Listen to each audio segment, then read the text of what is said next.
বর্তমান সময়টা জাহিলিয়াতের সেই সময়ের চাইতে কোনো অংশে কম নয়। চারিদিকে কত রং বেরঙের ফিতনা, নানান রকম ফাঁদ আর বিচিত্র সব চোরাবালির সমারোহ। একটু পা ফসকালেই ডুবে যেতে হবে অথই ফিতনার অতল গহ্বরে। পৃথিবী তার সমস্ত আয়োজন নিয়ে বসে আছে আমাদের বিভ্রান্ত, উদ্ভ্রান্ত আর গাফিল করার জন্যে। আমাদের চিরশত্রু ইবলিস শয়তানের রূপেও এসেছে বাহারি পরিবর্তন। সে এখন নানান রকম বেশি উপস্থিত হয় আমাদের কাছে, কখনো বন্ধু বেশে, কখনো বা পরামর্শদাতা হিসেবে। দুনিয়ায় প্রাপ্ত বড় একটি নিয়ামত হলো মুসলিম হিসেবে জন্মগ্রহণ করা। কিন্তু এই নিয়ামত তখনই ফলপ্রসূ হবে যখন আমরা এর যথার্থ মূল্যায়ন করতে পারব।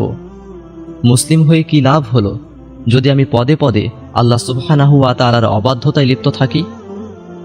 আমার জন্য নাজিল হওয়া জীবন বিধান অনুসারে জীবন যদি নাই সাজাতে পারি, কি মূল্য আছে তবে এই মুসলমানিত্বের?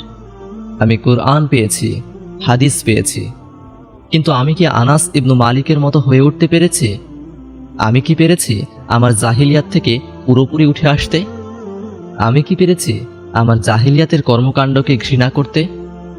আমি মুসলিম, কিন্তু আমার জীবনে কি ফুজাইল ইবনু ইয়াজ রাহিমাহুল্লাহর মতন কুরআনের প্রভাব আছে কোনো?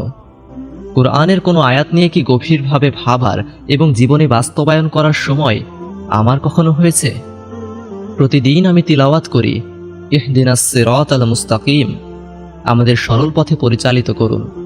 অথচ মসজিদ থেকে বের হলেই আমি আবার পাপের মধ্যে ডুবে যাই, ফিরে যাই আমার চিরপরিচিত সেই নাটক, সিনেমা আর আত্মপ্রবঞ্চনার জগতে।